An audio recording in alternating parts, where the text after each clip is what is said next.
할렐루야. 예. 오늘 이 자리에 오신 우리 사랑하는 성도님들 주님의 이름으로 간절히 축복합니다. 이제 장마가 시작되었습니다. 빠르면 다음 주부터 시작될 줄 알았는데 벌써 비가 오고 그렇습니다. 그래도 거쳐가야 될 장마이기 때문에 또 이 장마가 와야지 또 이 오곡백과가 가을에 풍성하게 익을 수 있습니다. 그렇기 때문에 자연 이치는 반드시 와야 될 때 와야 됩니다. 우리의 고난도 마찬가지입니다. 신앙생활 할 때에도 고난이 와야지 그 다음에 열매가 정금같이 맺힐 수 있다라는 것입니다. 고난 없이 신앙생활 한다는 것은 하나님께서 그 사람을 버렸다라고 해도 과언이 아닙니다. 그런데 우리 속에 고난이 계속해서 일어나는 이유는 두 가지입니다. 하나님께서 우리의 신앙생활을 궤도수정하기 위해서, 때로는 우리에게 더 좋은 것을 주시기 위해서. 다른 것은 없습니다. 물론 욥처럼 우리의 신앙을 테스트해 보기 위해서도 그럴 수도 있습니다. 그리고 우리가 다른 길로 가기 때문에 계속해서 하나님께서 다른 좋은 길로 인도하시기 위해서 우리를 고난 줄 수도 있겠지만은, 그러나 그것보다는 앞에 말씀드렸던 것처럼 우리에게 더 좋은 것을 주시기 위해서 우리에게 고난 주신다라는 것입니다. 마찬가지로 이렇게 비가 오고 또 여름에는 더워야지 가을에 우리에게 더 풍성하신 것으로 주는 것처럼 우리의 신앙도 언제나 이른 비와 늦은 비를 주시도록 함께 기도할 수 있기를 바랍니다. 오늘 유다 땅의 심각한 가뭄에 대해서 말씀을 하고 있습니다. 오늘 14장 1절부터 15장 21절까지는 이 예레미야가 6번째로 설교하고 있는 그 내용입니다. 그 내용 가운데서 크게 4가지로 분리를 할 수 있는데요. 먼저 지난주에 우리는 이렇게 이야기를 했습니다. 죄의 습관을 경계하라. 습관적으로 죄를 짓습니다. 습관적으로 이야기를 하고요. 그 단어를 많이 씁니다. 어떤 사람은 죽겠다 이야기를 합니다. 습관적으로 이야기를 하는 거예요. 안 된다. 또 불평불만도 습관적으로 합니다. 이런 것을 우리는 멀리 해야 된다는 것입니다. 죄는 그 모양이라도 짓지 말아야 되는데 우리는 죄악의 도성에 가게 되고 나는 괜찮을 거야 라고 생각을 하지만은 나 역시도 거기에서 죄에 물들 수도 있다라는 것입니다. 초록은 동색이고 또 근묵자 흙, 근주자 적이라고 지난주에 말씀드렸습니다. 붉은 데 가면 가지 말라는 거예요. 또 검은 데 가지 말라는 겁니다. 어차피 가면 묻을 수밖에 없다라는 거예요. 그 색깔이. 그렇기 때문에 우리는 아예 죄는 동이 서에서 먼 것 같이 떠나라 라는 것이 지난주에 이야기였습니다. 오늘은 2011년도 3월 달인가요? 그때 보면은 동일본 대지진이 일어났습니다. 일본에. 이 원전도 파괴되고 원전수도 많이 유출되고요. 그리고 이 쓰나미 때문에 엄청난 많은 일본인들이 죽었습니다. 그런데 이 쓰나미가 발생하기 전에 또 지진이 발생하기 전에 어떤 일이 있었느냐? 전조 증상이 있습니다. 심해어가 올라온다든가 아니면은 이 연못에 물이 막 끓어오른다든가 아니면은 이 새가 이상하게 날아다닌다든가 비가 오면 또 전조 증상이 있죠. 개미가 이 흙을 모아서 자기 집을 방어를 한다든가 아니면은 이 바람이 부는 데에 잎사귀가 거꾸로 이렇게 된다든가 이런 전조 증상들이 있습니다. 대지진이든 무슨 일이 있든지 간에 전조 증상이 있어요. 몸이 안 좋을 때도 마찬가지입니다. 몸이 안 좋을 때도 갑자기 몸이 안 좋다라고 이야기하지만은 아니에요. 전조 증상이 다 있습니다. 어떤 사람은 이 말하는데 말이 잘 안 나온다. 단어가 생각이 잘 안 난다. 그러면은 뇌에 전조 증상이 있는 겁니다. 그리고 심장이 갑자기 아프다. 아프기 전에도 여러 가지 전조 증상이 있었고요. 또 위 같은 경우에도 계속해서 속이 쓰이다. 이런 전조 증상들이 있는 거예요. 그런데 그것을 가볍게 여기는 사람은 갑자기 아팠다라고 이야기를 합니다. 갑자기 아픈 사람이 없습니다. 간이 안 좋을 때는 어떻습니까? 얼굴이 노랗게 변한다든가 아니면 쉽게 피곤하다든가 이런 증상들. 이스라엘 백성들에게도 마찬가지입니다. 심판의 전조 증상이 있었다라는 것입니다. 지독한 가뭄이 시작되었다라는 것입니다.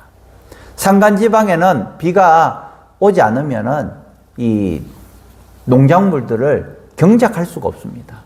그렇기 때문에 이 이스라엘에는 이른 비와 늦은 비가 와야지 경작을 할 수 있는데 비가 내리지 않았다는 것입니다. 비가 내리지 않으니까 산간 지역뿐만 아니라 이 평지 지역에서도 물이 없다라는 거예요. 오늘 본문에도 이야기를 하고 있지만은 물이 없기 때문에 어떻게 했습니까? 돈 많은 사람들, 부자들도 자기 하인들을 보내어가지고 어떻게 했습니까? 물을 가지고 오라고 했습니다. 그런데 그것조차도 없었다라는 것입니다. 가뭄이 끝이 아니었다는 거예요. 가뭄은 맛복이었고 더 끔찍한 칼과 기근과 전염병으로 유다를 심판하실 것이라고 12절 말씀에 말씀하고 있는데 12절 말씀 한번 읽어보겠습니다. 시작. 그들이 금식할지라도 내가 그 부르짖음을 듣지 아니하겠고 번제와 소제를 드릴지라도 내가 그것을 받지 아니할 뿐 아니라 칼과 기근과 전염병으로 내가 그들을 멸하리라. 아멘. 가뭄 뒤에 있을 철저한 멸망의 전조 증상들이 많이 일어났다라는 것입니다. 마태복음 24장에도 보면은 말세의 증상들을 이야기를 하고 있습니다. 민족과 민족이 전쟁이 일어날 것이고 그리고 기근과 지진이 일어날 것이다. 뭐 자연재해가 발생할 것이다. 그러면서 너희들은 깨어서 기도해라. 그리고 우리에게 주신 사명, 복음 증언하는 일을 감당해라.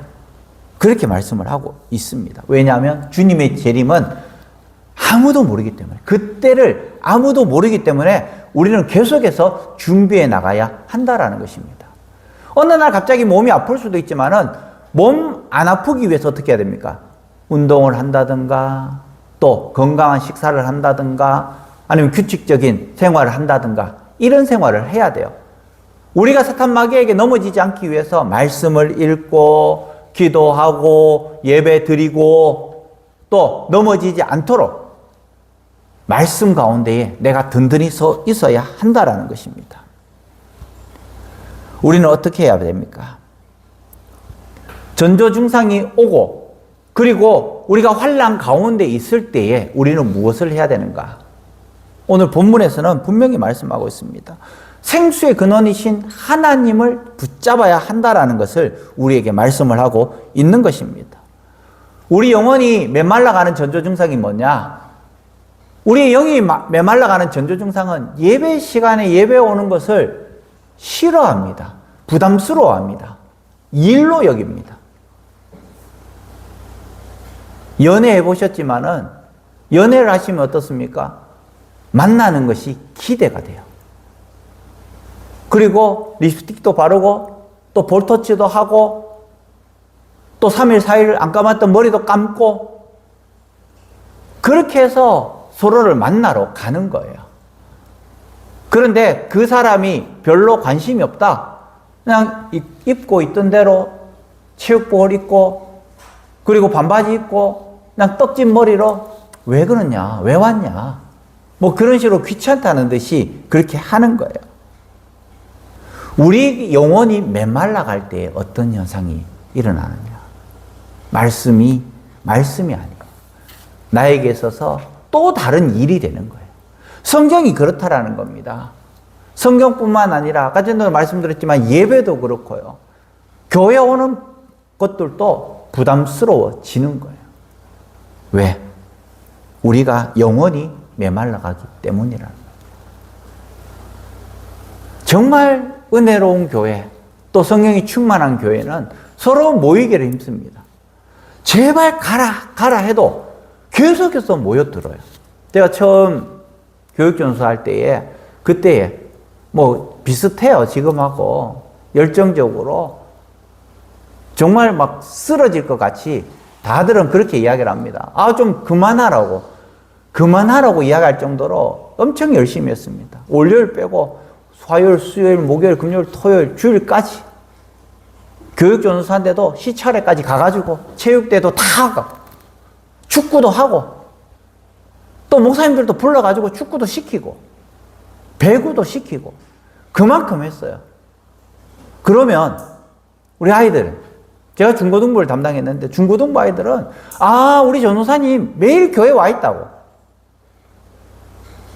매일 교회 와 있으니까 계속해서 교회 오는 거예요.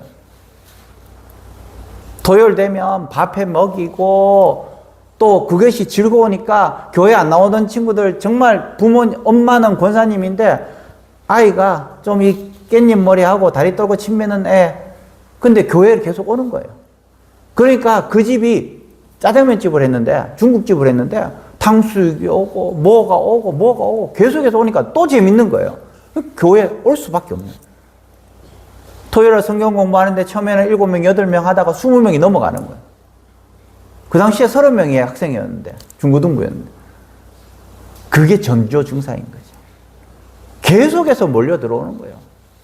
40명, 50명, 60명, 70명, 80명. 재미있으니까. 교회도 마찬가지입니다. 제가 그때부터 시작해서 깨달았던 것이 교회는 재밌어야 됩니다. 교회는 재밌어야 됩니다.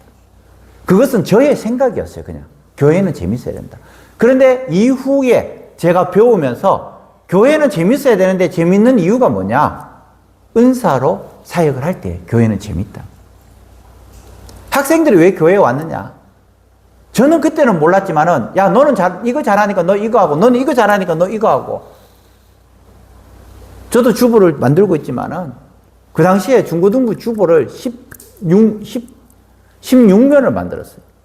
그래서 중간에 찍고, 어떤 아이는 그림을 잘 그리니까 그림 그리는 것, 또 어떤 아이는 복사하는 것, 또 어떤 아이는 이렇게 찍는 것. 그렇게 해가지고 편집부도 6명, 7명 만들어가지고 편집부도 만들고 주일날 다 만드는 거예요. 주중에 책을 읽어가지고 좋은 내용이 있으면 적어서 가지고 오는 아이도 있고, 그림 그리는 아이, 글씨 쓰는 아이, 다 만들어가 한 거예요. 이게 은사 중심이에요. 은사. 교회도 마찬가지예요. 즐겁게 할 수 있도록 그 장을 교회에서는 만들어주고, 그리고 평신도들이 와서 사역할 수 있는. 그러면은 교회는 재밌어지고 행복해지고 신나고 많은 분들이 교회로 모여들게 되어 있다는 것입니다. 자, 두 번째로 보면요. 우리나라에 있는 이단의 숫자가 몇 개 정도 될까요? 많아요. 한 500개 정도 된답니다. 4년 전에 4년 전에 이거 뭐라고 해야 돼? 데이터예요, 데이터. 우리나라의 하나님은 몇 명일까요? 우리나라의 하나님 4년 전의 데이터예요. 20명이에요. 20명. 자칭 하나님 20명이에요. 자칭 예수님은 몇 명일까요? 50명이에요. 우리나라는 하나님 20명 보유국, 예수님 50명 보유국. 굉장하죠, 그죠? 근데 다 이단이라는 거예요. 사입이라는 거예요. 이단이 500개 이상이 되는데요. 왜 그런 현상이 일어나는가? 13절부터 22절까지 말씀해 보면은 이 예레미야 선지자는 진단을 내리는데 어떤 진단을 내리느냐? 백성들의 완악함을 첫 번째로 뽑습니다. 그리고 두 번째, 진짜 진단을 내는 것이 뭐냐? 거짓 선지자들의 거짓 예언. 이것을 이야기를 하고 있습니다. 이스라엘 백성들이 하나님의 경고에도 불구하고 돌아오지 못하는 이유가 뭐냐? 남유다 백성들이 다시 리턴할 수 없는 이유가 뭐냐? 바로 거짓 선지자들 때문이다라고 오늘 이야기를 합니다. 저도 설교 준비를 우리 아는 목사님들 보면 설교 준비를 왜 그렇게 오래 하냐고 그냥 뚝딱 나오는 것처럼 생각을 해요. 물론 이 언어의 유의도 많고 또 단어를 많이 알고 이렇게 하시는 분들은 뭐 본문만 보면 막 설교를 막 이렇게 하시는 분들, 본문 보면서 이걸 보고 그냥 한번 또 읽어보고는 10분씩 20분씩 하시는 분들도 계세요. 근데 저는 그러지 못합니다. 저는 설교 한번 준비할 때 하루 종일 걸립니다. 다른 분들은 어떻게 설교를 했고, 또 주석에는 어떻게 이야기를 했고, 또 이것을 어떻게 표로해야 될까, 이런 준비를 합니다. 원어에는 어떻게 설명을 했고, 이런 것을 많이 합니다. 왜냐하면 엉뚱한 소리 안 하려고. 아주 중요한 거예요. 잘못 가르치지 않으려고. 때로는 아픈 말을 할 수도 있습니다. 때로는 받아들이는 성도들이 기분이 나쁠 수도 있어요. 그런데 이 말씀은 바로 이런 의미이기 때문에 그렇다라고 바로 가르쳐야 한다는 것입니다. 이스라엘 백성들이 왜 계속해서 좌우로 흩어졌느냐? 하나님의 말씀을 바로 가르치지 않는 거짓 선지자들 때문에 하나님께서 세우신 예레미야라는 참 선지자를 배척하고 그들의 귀에 듣기 좋도록 하는 기복적인 설교를 하고 또 물질적인 설교를 하는 그 예언자들만, 그 선지자들만 좋아했다라는 것입니다. 예레미야 14장 13절 말씀에 이렇게 말씀합니다. 이에 내가 말하되 슬프도소이다.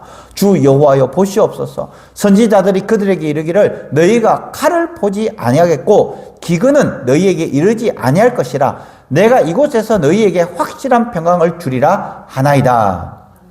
지금 기근이 왔음에도 불구하고 기근이 없다라고 이야기를 합니다. 곧 있으면, 이제 20년 있으면 어떻게 하느냐? 칼과 그리고 많은 병사들이 와서 자기네들을 죽이고 잡아갈 것인데, 그것도 깨닫지 못하고 있는 이 이스라엘 백성들, 거짓 선지자들이 그것을 조종하고 있다는 것입니다. 거기에 속았기 때문에 어쩌면 이 예레미야의 이야기는 이스라엘 백성들이 싫어하는 이야기예요. 아이들에게 이런 이야기 해보시기 바랍니다. 단 거 먹어도 괜찮아. 어떤 사람은 단 거 먹으면 안 돼. 누구를 좋아할까요? 단 거 먹어도 괜찮아 라고 하는 사람 좋아해요. 엄마 아빠가 상반된 교육관을 가지고 있습니다. 아이에게. 엄마는 아빠는 둘 중에 하나는 굉장히 엄하게 가르치고 엄마 아빠든 둘 중에 하나는 굉장히 온화하게 가르쳐요. 누구를 좋아할까? 아이는 온화하게 가르치는, 너 하고 싶은 거 다 해라고 이야기하는 그 부모를 좋아하는 거예요. 그러나 엄하게 가르쳐야 될 때는 엄하게 가르쳐야 돼요. 성경에도 마찬가지입니다. 회초리를 대지 않는 부모는 그 아이를 죽이는 거라고 이야기했어요. 엄청난 이야기죠. 이 아이가 좋다고 계속해서 사이다를 주고 콜라를 주고 사탕을 주고 그렇게 하면 그 아이는 오래 살지 못합니다. 건강하게 살지 못합니다. 안 돼, 안 돼, 안 돼 해야지 그럼 되는 거예요.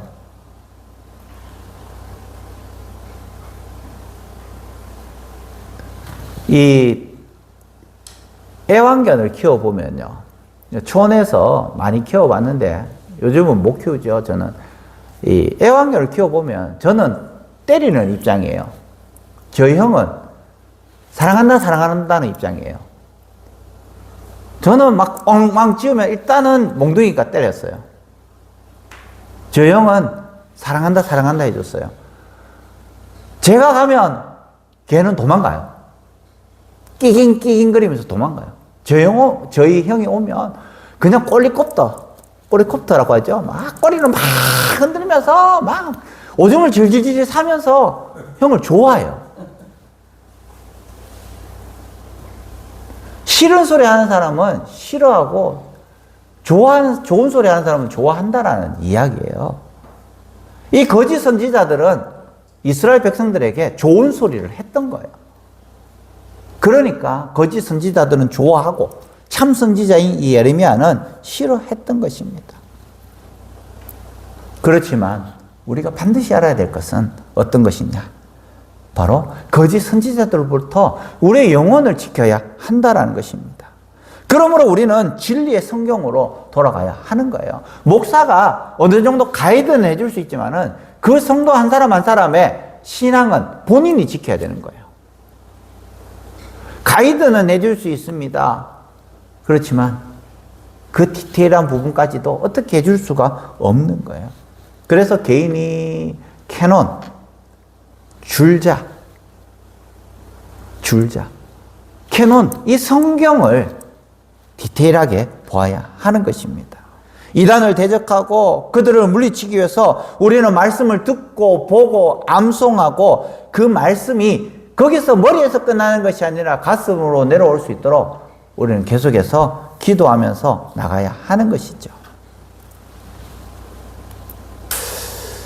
이 아이들을 보면요, 이 아이들이 사랑받고 자랐느냐 아니면 그렇지 못하냐, 어른이 되어서 사고치는 또 감옥에 가 있는 많은 대부분의 사람들을 보면요, 어릴 적에 어떻게 자랐느냐 이것을 알 수가 있습니다. 세계상을 비판적으로 보고 있었던 사람, 사랑을 받지 못했던 사람인 거예요. 그렇지만 어딜 가도 좀 이렇게 잘 속는 사람이 있어요. 이 사람은 어릴 적에 부모로부터 사랑을 많이 받았던 사람이에요.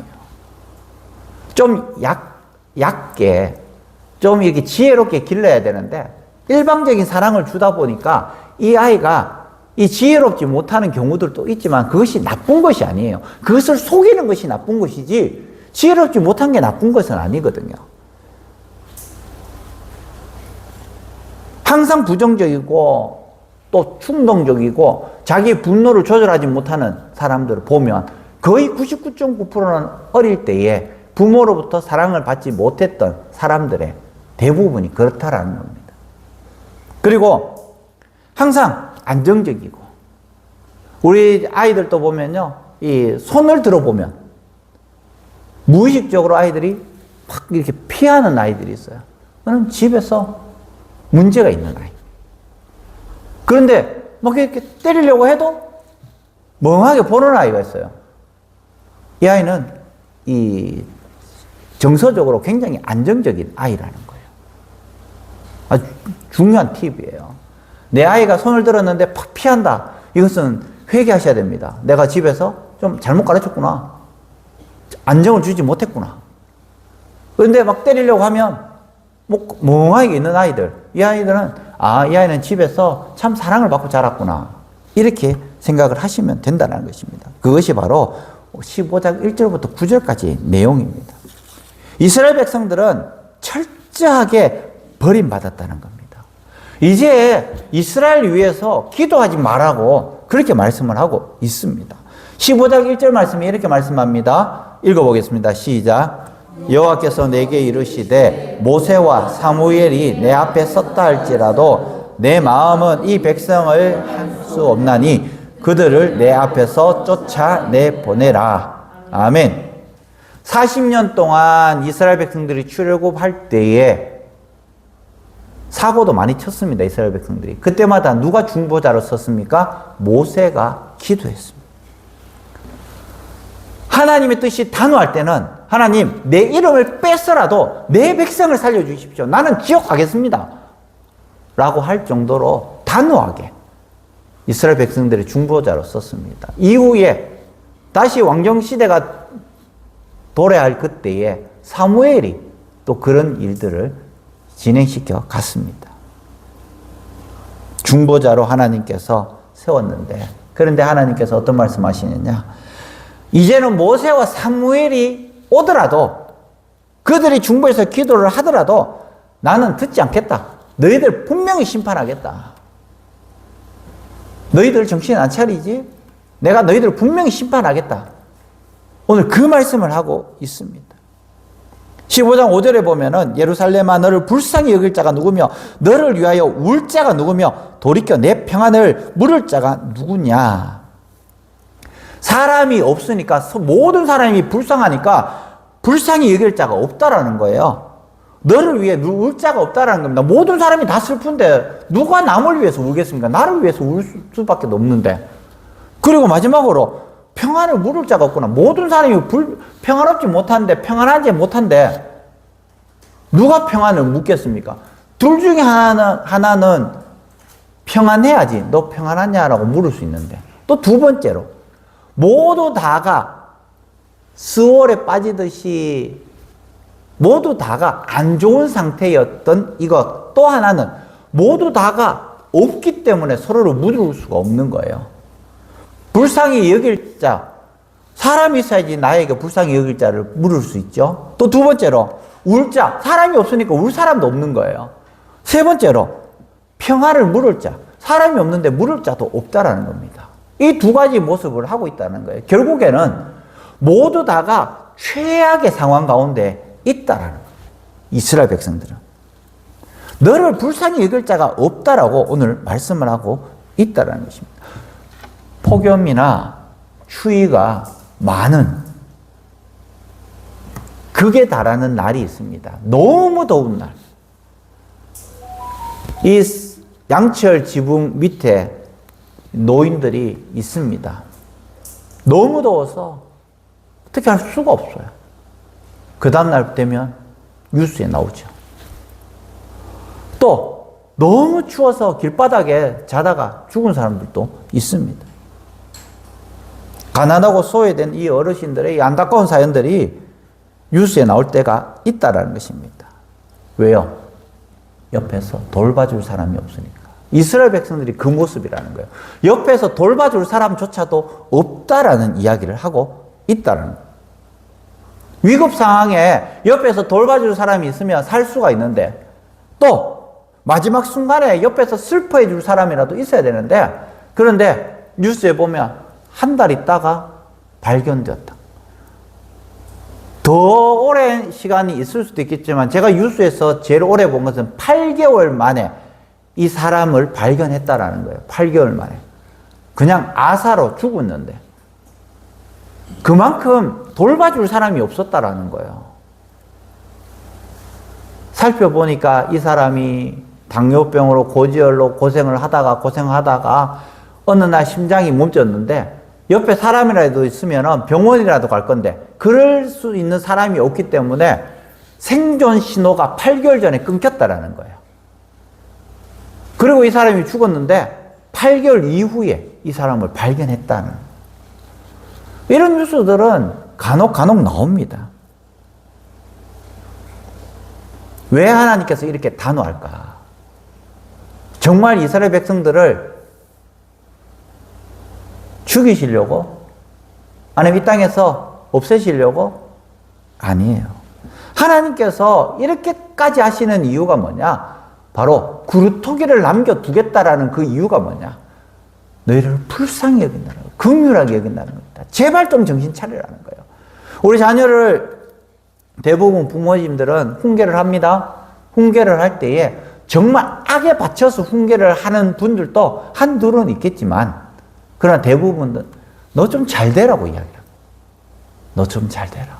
정신 좀 차리라고. 그래서 훈계를 하는 거예요. 하나님께서도 마찬가지입니다. 이 예레미야를 끝까지 보낸 이유가 뭐냐? 정말 관심이 없으면 예레미야를 보낼 필요도 없는 거예요. 참 선지자를 보낼 필요도 없는 거예요. 그럼에도 불구하고 왜 참 선지자 예레미야를 보냈느냐? 하나님께서는 끝까지 이 예레미야에게 이 이스라엘 백성들이 돌아오기를 바라고 있기 때문에 그렇다라는 것입니다. 교회 출석하는 76%의 사람들이 새가족들의 76%가 왜 교회에 나오느냐? 힘들었어요.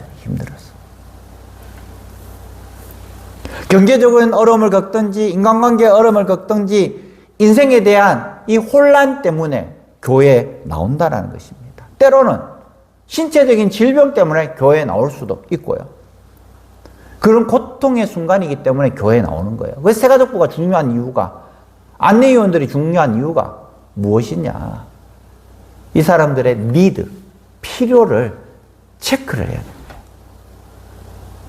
화장을 멋지게 하면서 옷을 멋지게 입고 깨끗한 옷을 입고 올지라도 그 사람의 이면에 있는 모습들까지도 파악할 수 있어야 하는 거예요. 때로는 몸이 안 좋을 수도 있고, 때로는 경제적으로 어려울 수도 있고, 때로는 내 마음이 무너질 수도 있는 그 상황 가운데서 옆에 와서 같이 예배 드려주고 등 한번 두들겨 줄 때에 이 사람의 마음은 열리게 되는 거예요. 이 사람의 마음은 무너지게 되는 거예요. 이스라엘 백성들이 바로 그렇다는 겁니다. 예레미야를 통하여서 끝까지 하나님께서 돌보시기 위해서 그래 했다라는 것입니다. 우리도 마찬가지입니다. 여러분들 보시기 바랍니다. 교회를 잘 섬기는 성도, 갑자기 찾아오는 어려움과 환난 때문에 무너지는 성도들 얼마나 많습니까? 충성을 다해서 그 직분을 감당했지만은 자녀를 잃어버리고 재산을 잃어버리고 명예를 잃어버리고 절망 속에 있는 우리 성도들도 있다라는 거예요. 아이고, 저분은 정말 하나님께서 형통의 복을 주셔야 됨에도 불구하고 그런 엄청난 상황 가운데 있을 수도 있다라는 겁니다. 한순간에 건강을 잃어버리는 성도들도 있다라는 겁니다. 그런 위기의 순간도 또 있다라는 것이죠. 그때 우리는 어떻게 해야 되는가? 이스라엘 백성들은 점점 하나님을 떠나갔습니다. 그런데 그런 위기의 순간에 지혜로운 사람은 하나님을 붙잡았다는 겁니다. 이 예레미야가 어려운 상황이었어요.